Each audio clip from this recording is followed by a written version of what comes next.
Bienvenue, merci de nous rejoindre sur YouTube pour le Forum du patrimoine. Nous sommes toujours au cœur du Salon international du patrimoine culturel, 30e édition, 6e pour ce Forum du patrimoine avec de nombreux invités. Et aujourd'hui, donc, on va s'intéresser à la restauration du patrimoine. Quelle est la finalité d'une restauration? Restaurer un monument, une maison, un quartier, ce n'est jamais donc un geste simple et un geste technique bien évidemment. Mais pourquoi restaurer? Pour qui? On va le voir et surtout que deviennent ces lieux une fois restaurés. Pour en parler, j'ai à mes côtés Olivier Lenoir. Vous êtes délégué général de l'Union Rempart. Vous avez à vos côtés Valérie Bouvet-Jeunhomme. Vous êtes chargé de développement pour Petite Cité de Caractère. Et enfin, Guy Salavuard. Vous êtes administrateur de la Fondation du patrimoine et vous avez une deuxième casquette ici aujourd'hui. Vous êtes vice-président des maisons paysannes de France. Merci en tout cas à tous les trois d'avoir répondu présent à notre invitation. Je veux parler de restauration du patrimoine. C'est avant tout évidemment un geste de sauvegarde, mais aussi un geste de transmission. Aujourd'hui, les attentes ont évolué dans la restauration du patrimoine. On restaure pour redonner vie, pour recréer du lien, et puis aussi parfois même pour réinventer un usage. Pour vous, quelle est la finalité première justement d'une restauration aujourd'hui? Est-ce que c'est conserver, transmettre, transformer ou tout à la fois? Eh bien, tout à la fois. Moi, je serais tenté de dire ça. C'est vrai que c'est important pour nous, à Rempart, de faire en sorte que les citoyens se sentent engagés autour d'un élément du patrimoine et donc de sa restauration, mais de son usage. La réutilisation du patrimoine par les citoyens dans un projet collectif d'intérêt général, c'est ça qui est finalement notre point d'entrée pour nos actions de sauvegarde associative et nos chantiers de bénévoles. Parce qu'effectivement, à partir du moment où on sait ce qu'on veut faire, on va savoir comment le faire et comment restaurer. Valérie, vous partagez cet avis? Complètement, surtout que les petites cités de caractère sont nées de ça, en fait, de communes rurales dont le patrimoine n'était pas considéré, avec un besoin plus que les autres peut-être de prendre en considération ce patrimoine qui était en train de disparaître, en fait. Et le réseau est né comme ça, de la volonté de réinvestir ce patrimoine, de le sauvegarder et d'en trouver un nouvel usage, ce qui est important aujourd'hui. Et ce sont aussi les motivations de la Fondation du patrimoine et également de Maisons Paysannes de France, Guy. Tout à fait, tout à fait. Pour l'un comme pour l'autre, la sauvegarde du patrimoine et sa restauration, c'est d'abord l'exercice du devoir de mémoire. La mémoire de ceux qui ont conçu, qui ont construit, qui ont habité, qui ont décoré, parfois au point d'en faire des objets d'art. Et puis la mémoire de ceux qui ont transmis et grâce auxquels ces objets d'art, bâtis ou mobiliers ou des transports, bien nous arrivent et grâce auxquels on peut en faire usage et simplement les regarder. Mais pour autant, ce devoir de mémoire, ce n'est pas pour autant une posture nostalgique, une posture romantique avec le regard dans le rétroviseur. C'est au contraire une contribution, enfin au contraire, ça ne s'oppose pas. C'est aussi et surtout une contribution à la vie actuelle, à la vie de la cité, à la vie sociale, parce que ça crée du lien. Le patrimoine est souvent un lieu de consensus, un terrain d'entente. Dans les conseils municipaux, on se déchire pour le toit de l'église, mais on se met d'accord. On se déchire pour le rond-point, mais on se met d'accord pour restaurer le toit de l'église. Parce qu'effectivement, le terrain d'entente, c'est faire société, en quelque sorte, lorsqu'on restaure le patrimoine. C'est un lien, c'est un élément qui crée le lien au travers des populations transgénérationnelles et trans toutes sortes. C'est aussi une contribution économique, puisque la restauration du patrimoine fait travailler une quantité d'artisans, et il y en a beaucoup ici, d'artisans d'art et d'entreprises. Et puis c'est aussi une contribution à l'éducation des nouvelles générations, parce que ces éléments de patrimoine sont porteurs de messages des générations qui nous ont précédés, et le restaurer pour le transmettre, c'est le transmettre en meilleur état. On est à au moins égal à celui dans lequel on l'a reçu, de façon à ce que les générations suivantes puissent lire et conserver ce message. En profiter, en bénéficier et en savourer la beauté, parce que c'est bien souvent le cas pour le patrimoine. Vous parliez d'artisans du patrimoine, il y a aussi beaucoup de bénévoles qui évidemment contribuent à la restauration de ce patrimoine. C'est le cas avec Union Rempart. Oui, absolument. Il y a 20 000 citoyens qui ont rejoint nos associations, qui rejoignent nos associations chaque année. Il y a près de 4 000 bénévoles sur nos chantiers d'été, nos chantiers de bénévoles. Effectivement, avec toujours un engouement fort.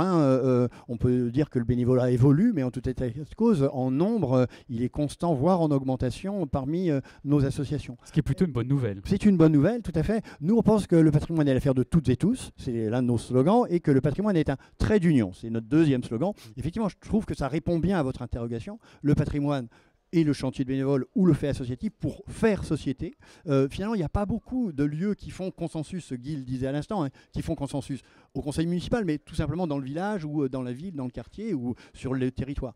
Sans avoir une visée identitaire au sens restrictif du terme, parce que le chantier il doit être accueillant pour tous et tous, français, étrangers, jeunes, moins jeunes, hommes, femmes. C'est universel. C'est universel, c'est un lieu où on peut se retrouver, où on peut apprendre des autres, apprendre notre histoire pour effectivement construire un projet commun. Nous, ce qui nous importe, c'est que ce soit un projet d'intérêt général. On n'est pas pour restaurer le château de M. Dupont ou la maison de Mme Durand, mais au contraire, porter une action collective qui permet aux gens de se retrouver autour d'un projet qui a du sens pour eux, en tant qu'habitant un territoire, et puis aussi comme lieu d'accueil de personnes d'ailleurs qui peuvent aussi trouver un sens à notre patrimoine en France ou au patrimoine à l'international, puisqu'on a aussi des chantiers à l'international. Et quand on parle de restauration, ça ne se fait pas n'importe comment. Bien évidemment, Guy, à Maison Paysanne, vous insistez sur la justesse de l'utilisation des matériaux et le respect du bâti ancien.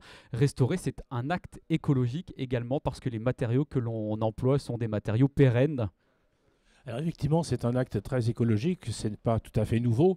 Il y a très longtemps qu'on remploie les matériaux de construction. Le pont de la Concorde, qui est à 2 pas d'ici, a été construit avec les pierres de la Bastille.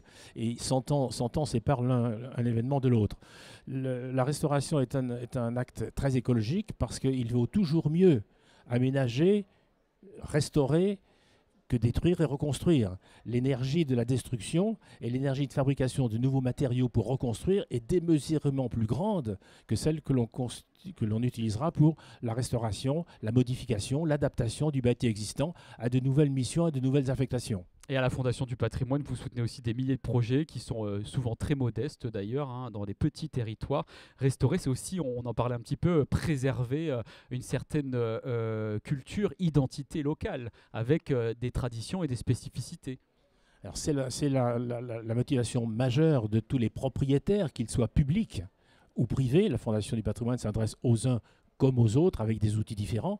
C'est leur motivation première, c'est de conserver des éléments de patrimoine qui sont la richesse commune, de façon à les réintroduire, à leur redonner une place dans la vie de la cité. Et c'est tout le sujet de l'affectation et de l'obsolescence éventuellement des raisons d'être de ces bâtiments.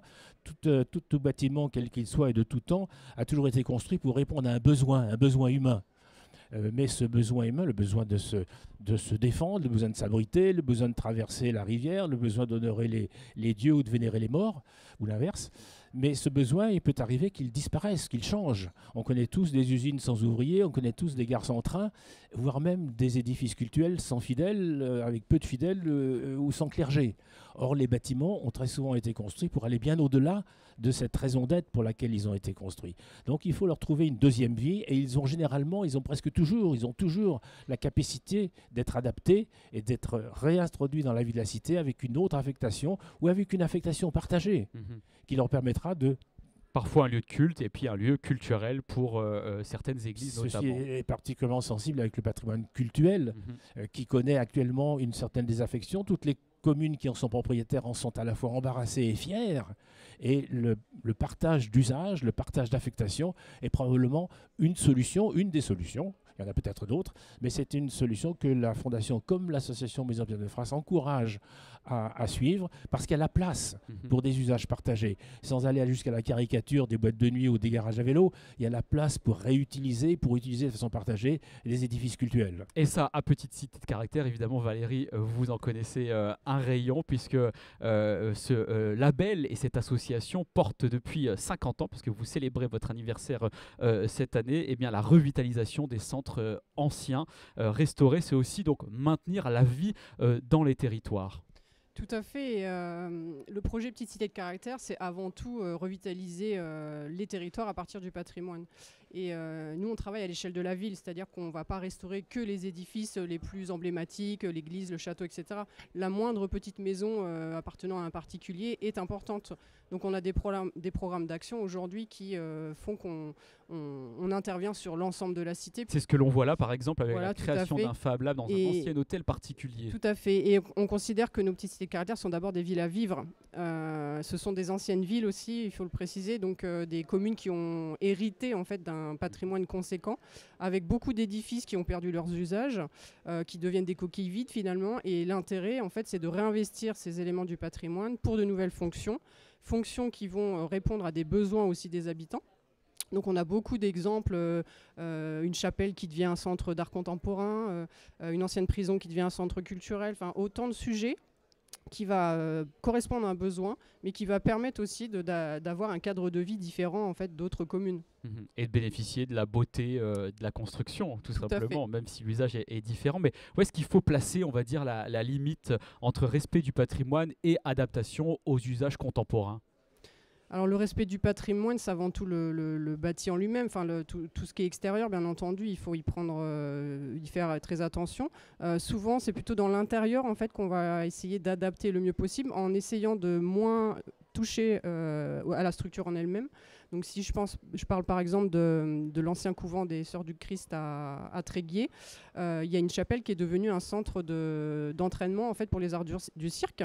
Et toutes les structures d'entraînement ont été implantées sans toucher au bâtiment, en fait, de sorte que les éléments puissent être démontés au besoin. Donc c'est-à-dire ce qui doit primer, c'est plutôt la sauvegarde et pas l'usage, ou les deux ? Les deux quand même, parce que oui, bien entendu, des fois, il faut toucher à l'intérieur le bâti et créer des structures en intérieur. Mais aujourd'hui, en fait, la tendance est plutôt de respecter quand même, de trouver un nouvel usage et de faire en sorte que l'intervention qu'on va y faire peut être réversible, ou en tout cas, on peut lire l'histoire du bâtiment avec la restauration qu'on en aura fait. Guy ?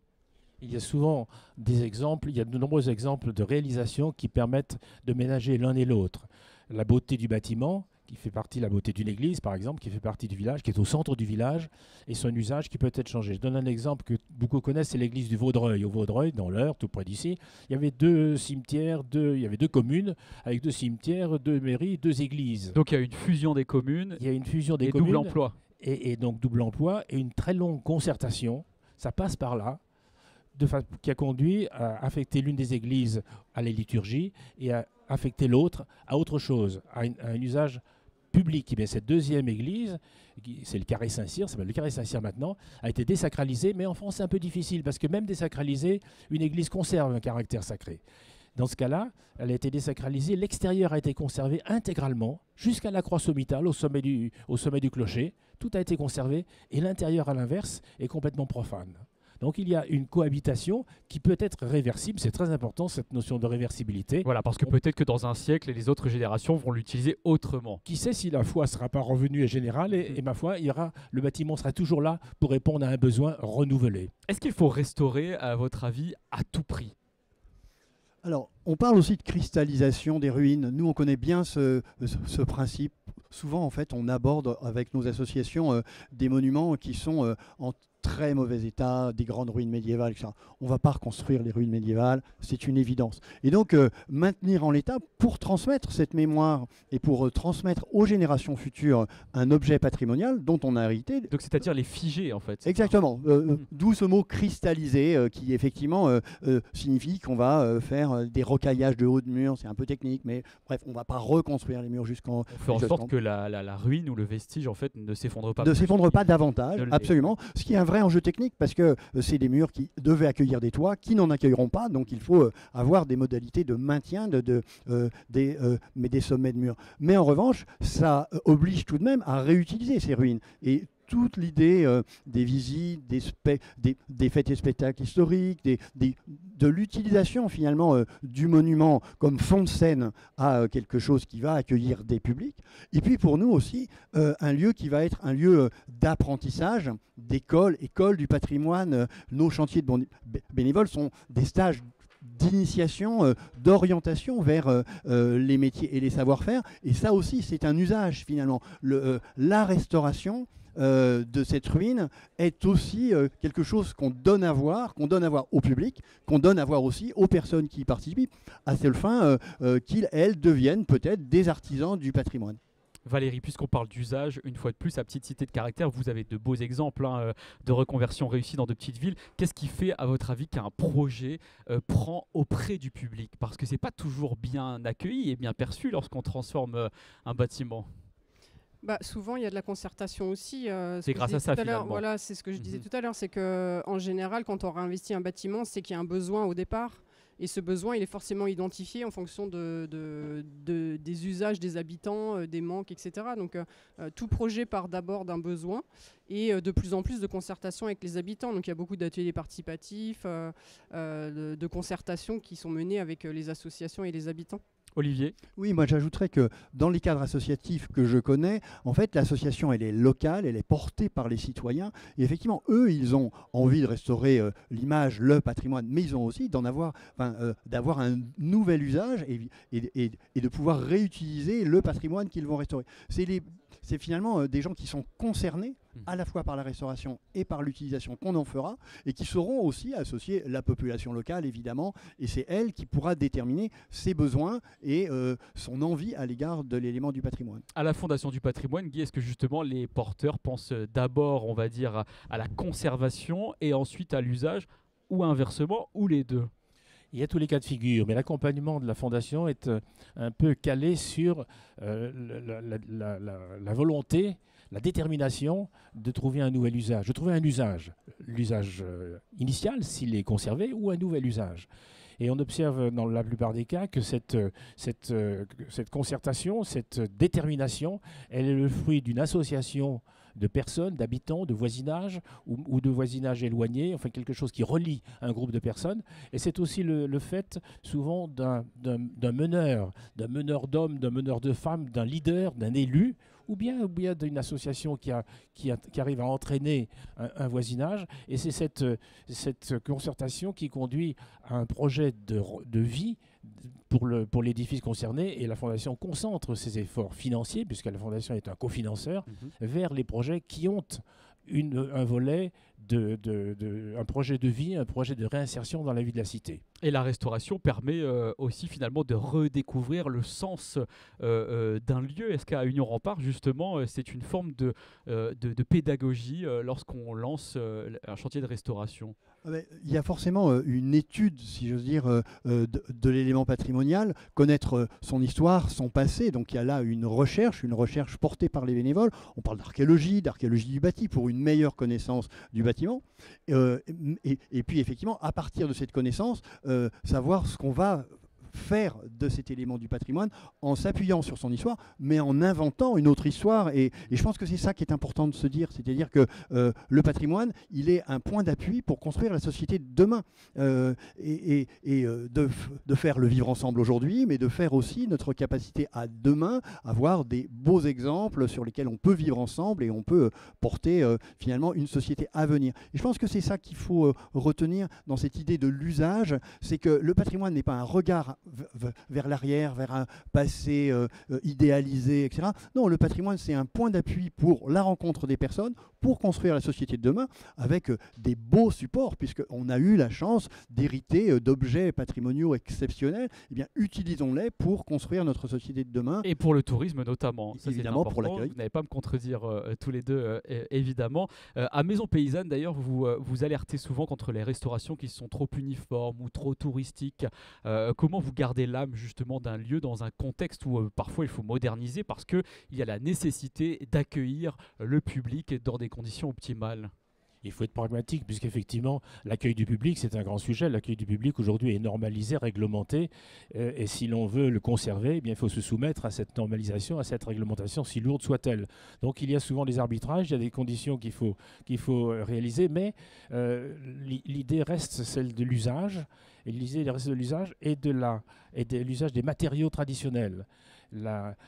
Et des méthodes constructives traditionnelles. Alors il y a des limites, on ne va pas mesurer les longueurs avec une chaîne arpenteur, on va évidemment utiliser un laser, on va pas être complètement fermé sur le passé. Encore, il y a parfois des intégristes, mais je crois qu'il faut trouver la bonne mesure. La modernité est au service du patrimoine, peut être au service du patrimoine, de sa sauvegarde et de son usage. Valérie, comment vous faites dans les petites cités de caractère qui sont labellisées d'après évidemment un cahier des charges qu'il faut respecter pour faire en sorte d'avoir ce volet tourisme qui est indispensable à ces lieux et en même temps la préservation du patrimoine et son esthétique? Alors, Je vais me répéter peut-être, mais c'est vrai que les petites cités de caractère sont d'abord des villes à vivre. Alors effectivement, le tourisme, on est une marque touristique aussi, donc c'est la conséquence heureuse, on va dire, de tout le travail de restauration. Parce que lorsqu'on voit ce logo à l'entrée des villes, moi je sais que je m'y arrête. Oui, Donc en tant que touriste, ça a quand même une plus-value. c'est ça. Après, comment dire, les petites cités de caractère, on va pas en vacances dans les petites cités de caractère, on contribue en fait à une découverte d'un territoire, mais c'est vrai que nous, ce qu'on offre aux habitants, c'est d'abord le fait de regarder, de lever les yeux, de regarder, voilà, juste en déambulant dans les rues, tout ce patrimoine qui aura été mis en valeur. Donc le surtourisme, par exemple, on n'est pas forcément concerné.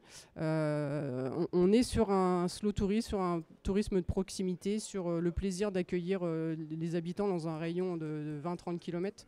Voilà. Donc le tourisme, en fait, c'est un tourisme équilibré. On a d'ailleurs posé les bases d'une stratégie tourisme durable l'année dernière pour justement travailler avec nos élus sur l'accueil du visiteur dans nos petites cités de caractère. Voilà, et ça fait 50 ans que ça dure. Cette Tout à aventure est née, je crois, en Bretagne, si mes souvenirs sont bons. Le fondateur habitait là-bas et désormais, il y a tout un réseau en France. À l'occasion de ces 50 ans, vous avez donc édité ce magazine qui revient sur les 50 projets inspirants qui ont eu lieu ces dernières années. On peut retrouver tout cela évidemment sur le site internet, petitecitédecaractère.com. Vous avez également un site internet à Maison Paysanne et puis également à Union Rempart. Ça n'est pas bien difficile de trouver toutes ces informations. Une dernière question pour clore cet échange. Qu'est-ce que l'on pourrait faire de plus pour impliquer un peu plus encore les habitants dans la restauration du patrimoine ? Eh bien, faciliter la vie associative.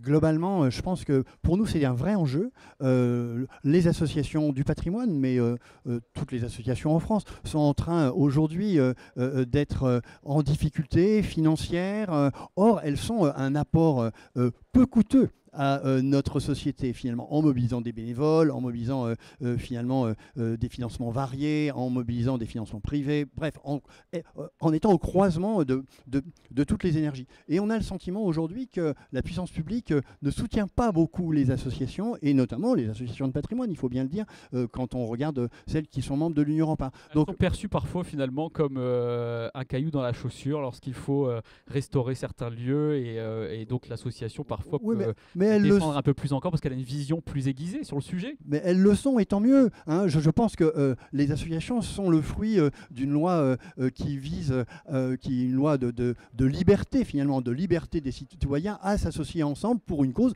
à laquelle ils croient et qui peut être effectivement un peu en opposition avec une puissance publique. C'est un contre-pouvoir, mais c'est bien.